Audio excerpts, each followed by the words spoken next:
Hey guys, welcome back to my YouTube channel. My name is Paige Flam. For those of you who don't know me, I am the blogger behind the blog thehappyflamily.com, and this is my YouTube channel where I just share all the random things. I first want to apologize for the huge radio silence that has been over here the last few months. My kids were home for the summer and I found it hard to vlog, and I kind of have felt myself being in this space where I kind of feel like I want my kids involved less in my social media things, and I don't know, it's kind of been a huge transition of a summer for our family. We went from building our forever dream home that I took you guys on the journey of us designing and everything, and I kind of thought that my YouTube channel over the summer was going to be me taking you guys all through the process of us building our house, but that is just not what happened. I definitely believe that Heavenly Father had it in the cards for us to never live in that home, and so I'll kind of tell you a little bit of that story and then catch you up on a few other things that are happening in our lives right now. So with the house, we put our money down on the house back at the end of March, and we were scheduled to dig our hole in June, which we did, and then when we had dug our hole, the lady that we were working with in the sales office with our builder, she had said, "Oh, you guys wound up having a daylight basement," and we were like, "What? That wasn't in the plan."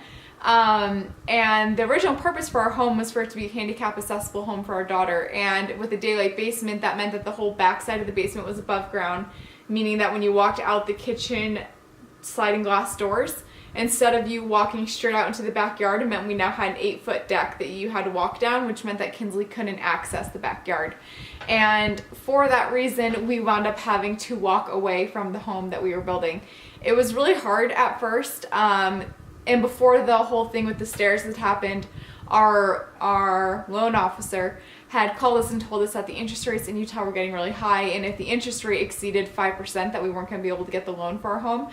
And so that was kind of like the first blow, and that with the loan was really hard to accept. And then about a week after, they told us that I went to girls camp with my ward here in Utah, and I fell in love so hard with our ward that by the time I'd gotten back from girls camp, it was no longer this issue of like, oh my gosh, what am I gonna do if we can't get this house? It was more of like, oh my gosh, what can I do to stay in this ward? And so after girls camp is when we found out about the stairs issue in the house, and then we were able to kind of close the door on that. We were able to get all of our deposit money back, and then right at the same time that was all happening, a home went for sale in our neighborhood just 8 doors down from us right now, and that home was perfectly handicap accessible and everything we needed, and we were able to put an offer in on that. Our original offer actually got denied, so we didn't get the house at first, and then this older couple that was the offer that was accepted actually went to our ward one Sunday, and they decided that our ward that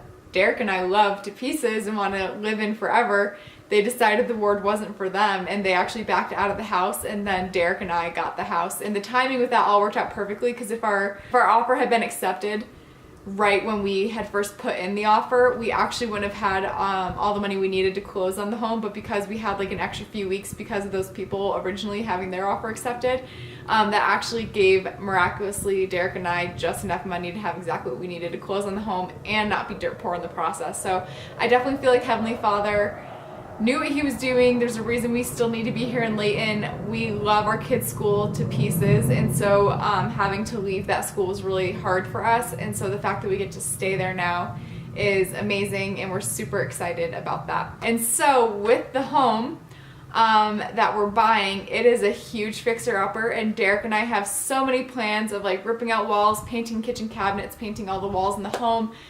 And we're just super excited to be able to take you guys on like the entire journey of, instead of us building a house, now we're kind of flipping this fixer-upper. And we're not really flipping it because we are planning on living here basically forever.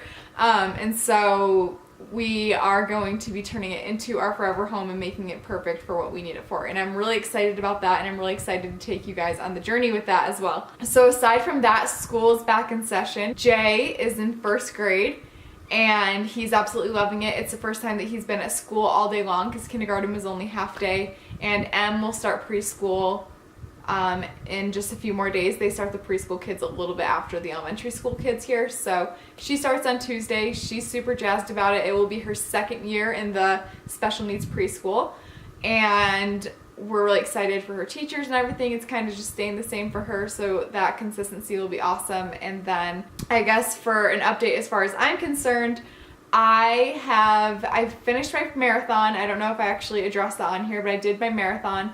I got 4 hours and 37 minutes or something like that. It was an awesome first marathon experience. Wouldn't have traded it for the world. That being said, I felt like I hit a lot of my big running goals earlier this year, and so I was kind of burnt out athletic-wise when the summer hit, and so I have transitioned to cycling, and I have become a sponsored cyclist with Schwinn Bikes, and there's going to be some content coming out on my YouTube channel in relationship with that, and so I'm really excited for you guys to see those videos coming out in the next couple weeks. I was originally training for a century ride, but I had a freak accident at church this last week and got hit in the back of the head. It was like a super innocent thing. A guy was putting his arm around his wife, and I reached down in the pew behind him to grab something on my diaper bag, and his elbow just hit me right in the right spot in the head, and I've kind of been having a hard week, just recovering from having a mild concussion, which has been kind of hard and crazy, especially being a mom and taking care of my kids and everything. So I've been having headaches and dizziness and nausea, and I'm hoping that ends soon, but because of that, I don't think I'm going to be able to do the century that I was training for in September, and I think it's going to turn into a 50-mile ride instead of a 100-mile ride, and then I will save the 100-mile ride for next year. So that's kind of like the big thing over here right now. We're buying a home.